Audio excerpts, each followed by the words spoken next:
What's up, guys? I'm Abby Martin. This is Breaking the Set. So, no surprise here, the Syria war drums are still beating loudly in the halls of Congress.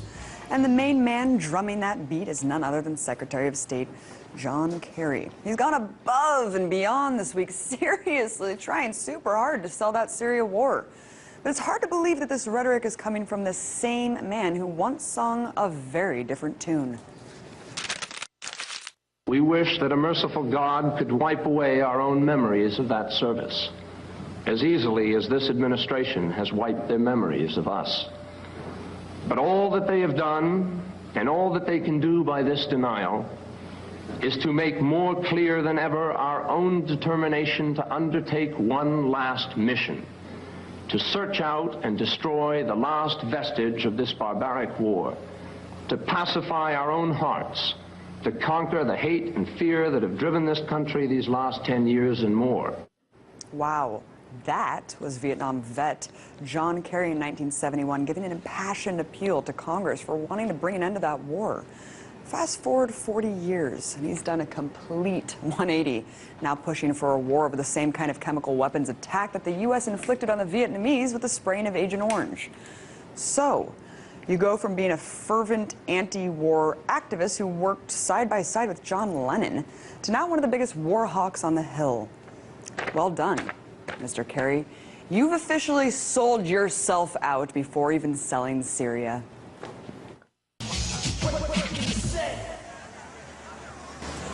The California Senate just made history after unanimously voting to reject the NDAA's indefinite detention clause. The new measure says that the state will, quote, refuse to provide material support for or to participate in any way with the implementation of any federal law that purports to authorize indefinite detention of a person within California. Now, the initiative only awaits a signature by California Governor Jerry Brown. But action isn't only being taken at the state level. This week, the main plaintiffs in the NDAA lawsuit announced that they will challenge the indefinite detention provision at a federal level yet again by appealing to the Supreme Court. The main plaintiff in the case joined me earlier to talk about these updates and something else he's been very vocal about, Syria. I first asked him if the federal government would have the power to supersede California law against indefinite detention, and here's what he had to say.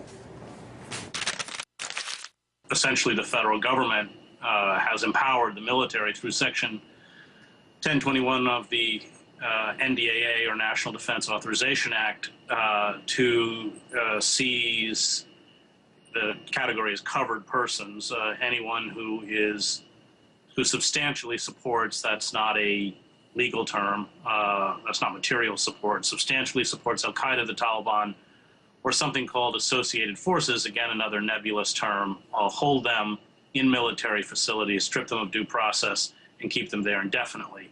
That was our reading of the law. That was Judge Catherine Forrest's reading of the law in the Southern District Court of New York when she declared it unconstitutional. When it went to the appellate court, I think it should be clear that they didn't rule on the law itself.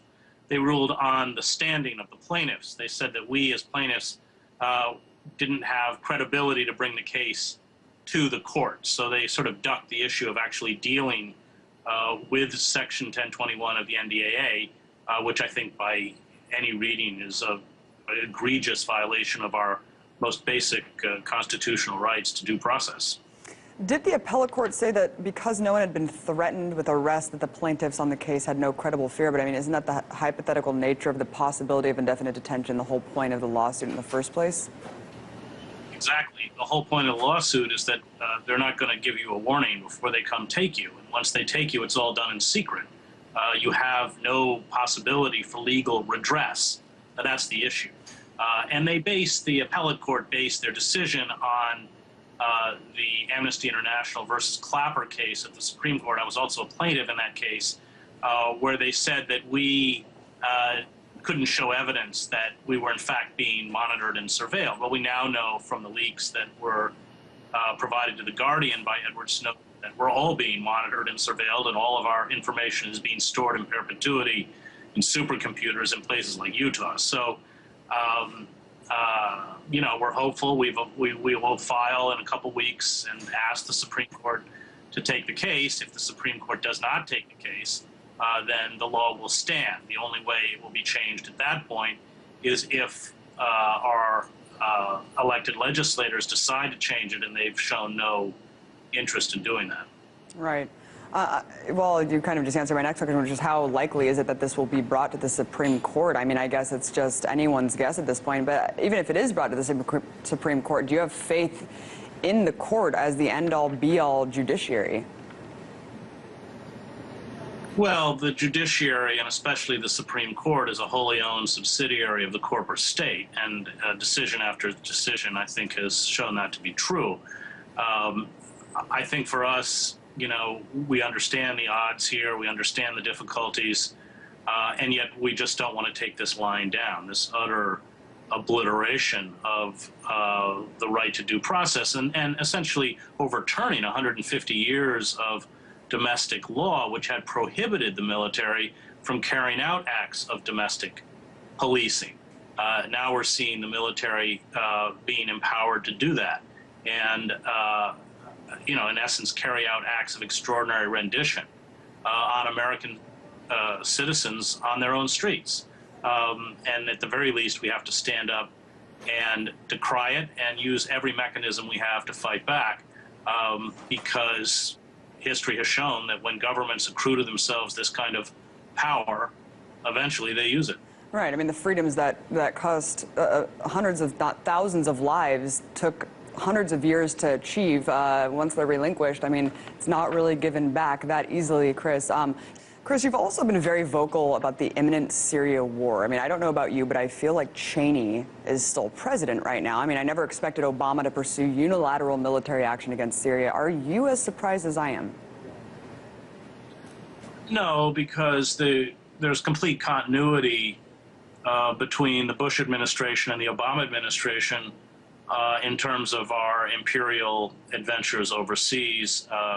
If anything, you know, the Obama administration has not only carried out a more egregious assault on civil liberties than Bush, but has also expanded the war, the drone war, the kill lists. So, I mean, this is a machine that whoever is in the executive branch serves, and if they don't serve it, they don't end up in the executive branch. So, no, I wasn't surprised at all. Why are chemical weapons the arbitrary red line in the sand to act? Well, that's a fallacy, because when the Iraqis in Halabja dropped chemical weapons on the Kurds, we not only didn't act, we were a tacit ally, giving agricultural credits and all sorts of other aid to Saddam Hussein. When Saddam Hussein, during the Iran-Iraq war, dropped chemical weapons on Iranian troops, we provided the satellite photos which showed them where those troops were. When the Israelis dropped 200 white phosphorus rockets on Gaza, and I've seen white phosphorus at work as a war correspondent, it burns right through your body, we said nothing. When the Israelis dropped cluster bombs all over southern Lebanon, we said nothing. When we dropped and used Agent Orange all over Vietnam, a chemical weapon, we were, you know, essentially carrying out the kind of policy we're condemning. So it's selective enforcement. We enforce it when we feel it's in our strategic interest, and we ignore it when it isn't. It's the, you know, the hypocrisy is not lost on anyone in the Middle East. Right, and anyone who's paying attention obviously sees through the rhetoric. If we've learned anything in the last 12 years, it's that. Chris, you talked about strategic interests. I mean, the Syria situation is causing so many global power dynamics to shift that are remnants from the Cold War. Why is Syria such a linchpin, though, for the world's superpowers? I think it's a backdoor into Iran. Certainly, the Israeli lobby is pushing hard for strikes against Syria because it sees Syria as an enemy and, of course, a conduit for arms and weapons to Hezbollah, the militia groups in southern Lebanon. So, you know, what we have is a kind of neocon cabal, both in Jerusalem and in Washington. And let's not forget the arms manufacturers always make a lot of money when this stuff starts flying through the air, who are pushing for this kind of strike. You know, I don't have a problem intervening to stop an active campaign of genocide. I think that we should have intervened in Rwanda. We should have intervened in Cambodia. I was in Sarajevo during the Bosnian War, and I supported the intervention with the siege of Sarajevo, Srebrenica, Jepa, these safe areas, which were being overrun by the Bosnian Serbs. But the attack is over. And so by launching cruise missiles, what you're doing is essentially playing with the configurations or balance of power on the ground, and you never know what that will unleash. So the argument that there's genocide is a valid argument when that genocide is ongoing. When it's over, then your attack becomes something else. And you open a kind of Pandora's box. You never know what the consequences are going to be. How is this going to play out? It is certainly going to ripple out beyond the borders of Syria in ways that none of us can predict, in ways that could be extremely frightening. So, yeah, it's a deeply misguided policy, one which the majority of the American public, by the way, does not support. Why do you think that the U.S. is choosing to support radical Islamic factions on the ground when we've seen the repercussions of doing the exact same thing in the past, namely Afghanistan? Well, because they don't know what they're doing. I mean, the people driving the policy don't understand the instrument of war, largely. Remember, the Pentagon is very reticent about this, deeply reticent about this. And they don't understand the region. They don't understand, just as mucking around in Iraq changed forever the balance of power in the Middle East, making Iran ascendant, destroying Iraq as a unified country. These are people who, unfortunately, the ones who are determining what's going to happen, just lack any kind of experience in the region and frankly, in terms of the effects of military force. And I speak as someone who covered wars around the globe for 20 years and spent 7 years in the Middle East, and I'm an Arabic speaker. So just the short-sightedness of kind of these ends justify the means sort of things, even in the short run. It seems like every time there's a new crisis, the American people have chronic amnesia, also our leaders apparently, about the past repercussions in the battlefield. Now that Syria is going on and this war is imminent, do you think that people are just going to forget the fact that the NSA is unconstitutionally spying on everyone with zero accountability? Well, but the people don't support the war, unlike Iraq, where everybody was out waving the flag. And I think that's sort of interesting, that they're very war weary and very weary of the rhetoric. Let's be clear that, the psychosis of permanent war is the engine of corporate totalitarianism. You keep people in a constant kind of state of alert. You're always searching out new enemies. You're expanding battlefronts. I mean, pretty soon it'll be a lot easier to list the countries in the Middle East we're not bombing rather than the ones that we are. It's utterly insane. And I think what's interesting is that Obama, although he says that he's not bound by any vote, has gone to Congress because he realizes that a lot of people are beginning to ask questions about what's happening. And I think that you're right, that, everybody loves a war to divert attention from domestic issues, including the NSA wholesale spying, gathering, and storing of all electronic communications of nearly all Americans. But I think that the state is rattled. And let's not forget that internally, the economy is in very poor shape. Our infrastructure is crumbling.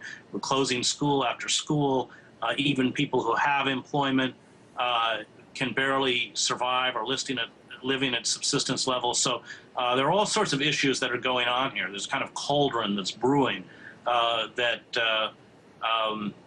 is making it harder and harder for the state to pull these kind of tricks. Yes, and even though, the sequester is in effect and this country seems to be more broke than ever before, according to the establishment, we never cease to find money for war. Chris Hedges, thank you so much for coming on. Always a pleasure to have you, award-winning journalist, plaintiff in Hedges v. Obama. Thank you.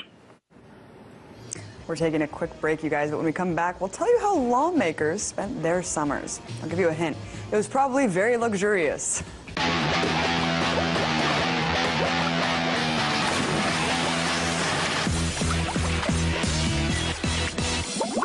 So Congress is starting to filter back into D.C. after taking their August recess. And while some of them were probably spending time with their families or constituents, many of them were out traveling the world.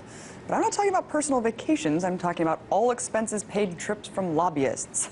Yes, according to watchdog group Legistorm, there have been over 36,000 privately financed trips for lawmakers over the last 13 years.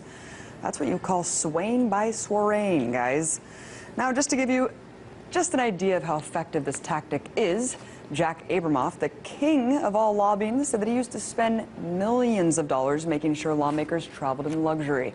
I'm talking about ballin'! Ballin' G6 private jets, lavish golf trips to Scotland, you name it. But that's what lobbyists do. Spend millions of dollars to bribe politicians, all to get an earmark attached to a bill that benefits their firm. Now, interestingly enough, Congress previously passed the Honest Leadership and Open Government Act, which specifically states no gifts, no private jets, and no meals from lobbyists. But we all know that something like a federal law could never keep lobbyists and politicians away from that forbidden fruit. See, this year alone, there have already been over 1,300 trips on the lobbyist dime. And all that globe-trotting thus far has cost over $3.9 million. In fact, AIPAC, arguably the biggest and most influential lobbying group on the Hill, funded 2 trips in August for 60 lawmakers to travel to Israel, costing $10,000 a person. It's no surprise that Congress is sold out when you consider how there's 12,719 registered lobbyists operating in D.C., not to mention the unregistered special interest groups. That's 23 official lobbyists per member of Congress. And despite all those arbitrary laws, the business is booming. In fact, it's more than doubled over the last 10 years. Look, everyone knows that money in politics is ruining the shell of the democracy in which we live. That's common sense. So, today, call your congressman and ask who financed their summer vacation. Because the only way we're going to break free of this rampant corruption isn't simply to play the game, it's to stop the cycle and break the mold.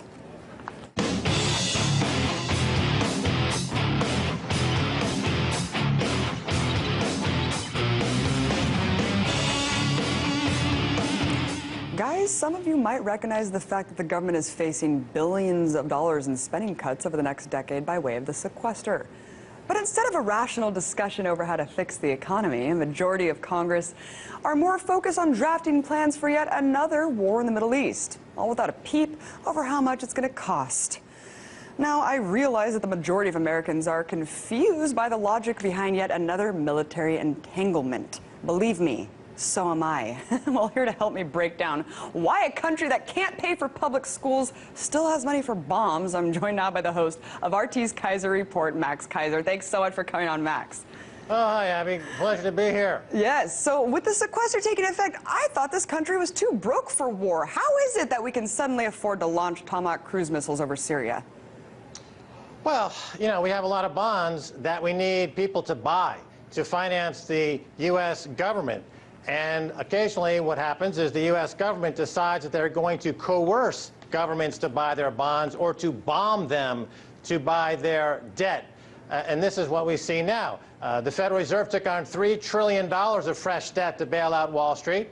The banks in America have, by some estimates, between $30 and $40 trillion worth of debt that they have no way of paying back.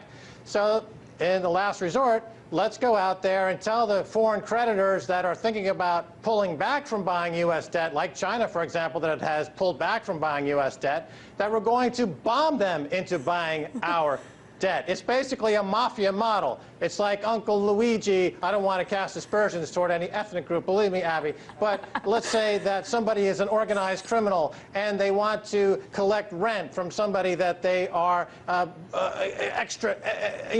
leaning on. This is what America's doing to get these bonds paid for. It sounds totally logical, Max, and of course ensuring those corporate profits keep funneling in the region for the next couple of decades. Speaking of China, we all know about Obama's Asia pivot, where he's putting all this military pressure on the region to gain leverage. But if the U.S. is so indebted to China already, doesn't that ultimately give China the upper hand in the future? Well, I think what we're seeing in the region really, Saudi Arabia is really calling the tunes in this kerfuffle going on now, because they're very jealous that Russia has almost a near monopoly on a pipeline from into Europe. And Saudi Arabia wants a pipeline into Europe too, and it has to go through Syria to get that pipeline established. So they get their good friend America and Israel to gang together and go bomb Syria. I mean, it's just all very strategic in terms of what Saudi Arabia... Remember, Saudi Arabia threatened to blow up the Sochi Olympics in Russia unless they were allowed to go forward in this program to bomb Syria and be a part of this. Remember that it was Saudi Arabia, Prince Bandar, who in number 10 Downing Street told Tony Blair that unless he called off the Syrian Fraud Office investigation into a BAE slush fund that was with Saudi Prince Bandar and BAE, that he could not guarantee another 7/7 bus bombing in London. So he threatened a terrorist act to sitting Prime Minister Tony Blair, and Tony Blair just basically threw up his hands and said, whatever. Whatever, they're the good kind of terrorists, Max. And did you read the report saying that the Saudi intelligence perhaps sold chemical weapons to the rebels? I mean, it's like we're living in the freaking Twilight Zone. I wanted to get your opinion on some of these trends that are going on, or if there are any. I mean, the NSA leaks, what type of impact do you think that they've had on the global economy? Well, the NSA leaks, it's about information gathering, because I anticipate in the next 6 to 12 months that the big banks and the governments around the world will orchestrate a bail-in or a wealth confiscation from banks. We saw this in Cyprus. We saw it when MF Global, along with JP Morgan, took money out of people's accounts to bail out John Corzine. So now what I anticipate, using the NSA data, that they've got all the information they need to announce one day in America, Obama will say, we're going to have to take 20% out of every American's bank account today to pay for these deficits, these wars, and another round of bank bailouts. And we know we can do so because we've got all the data. It was given to us from the NSA, and we have to go for it. Be patriotic and allow us to take 20% of your money. We'll call it a bail-in, but it's basically wealth confiscation. And I think that's at really the heart of all this snooping that's going on. We're preparing the U.S. for a massive wealth confiscation, taking money directly out of people's bank accounts. Oh my God, that's terrifying. Well, wow, what's going on in the Justice Department? What's Eric Holder doing? The FBI is going after J.P. Morgan's Blythe Masters for rigging the energy markets. But what have we seen, Abby, with the Justice Department? They go after these bankers with what I call a marshmallow gun.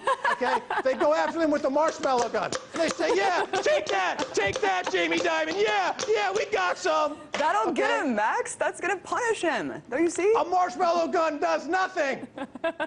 Max, you know, another bizarre thing, and I can't wait to get your opinion on this, is a Halliburton. After pleading guilty for destruction of evidence in the wake of the BP oil spill, their stocks rose. How is it that people are rushing to invest in a corporation that basically admitted to a felony here? I'm just really confused. Well, Halliburton is in the genocide business. Remember, if Goldman Sachs were allowed to, back in the day, they would have taken Auschwitz public. And then every time they incinerated a few more people, their stock would go up. No, that was IBM. I'm just kidding. Well, no, I mean, J.P. Morgan, of course, was there during the Holocaust as IBM, as was Coca-Cola. But Halliburton is in the genocide Holocaust business. So anytime they create some enormous death of a species or enormous health risk, of course, that's their job. That's what they're there to do, to wipe out all I mean, it's like back in the rolling over of the plains when the corporations got rid of the Indians at the time, as we called them, the Native Americans. Now they're doing it all over again. They're going to get rid of this population to make room for the corpocracy, the kleptocracy, the kakistocracy, ruled by the least qualified. Yeah, and the corporate oligarchs are loving it. They're like, well, we know that you will still be just as valuable in 10 years, if not astronomically more than you are now. So that's not going to hinder our investments at all. Max, for me, you know, we only have about a minute left, but I just want to get your opinion on this. I've always said that people should use their purchasing power to drive irresponsible corporations into irrelevancy. How do you suggest that we can ensure some sort of accountability on this system? Well, Abby, the purchasing power doesn't work anymore to try to boycott, because you have to understand that America is like Saudi Arabia in one key way. In Saudi Arabia, they have all the oil, and they don't need the people. They have a few princes, they do the oil, and everyone else has no rights. Really, they don't care what they do at all. It's just a huge poverty there. In America, they have the Federal Reserve Bank. They can print all the money they want for the 5,000 princes that run America. They don't need people to have jobs. They don't need their taxes. They don't need the people because they've got a printing press. So they're going to let all those people just die and wither, put them in the oven, and Halliburton stock will go higher because they get the contract to burn everybody in America. Thank you, Halliburton. All the casualties of the market keep the money flowing. Max Keiser, always awesome to have you on. I'm happy that you're in New York. Thank you so much, host of the Keiser Report. My pleasure, Abby. That's it for our show today, you guys. Have a great night, and we'll see you right back here to break the set again tomorrow.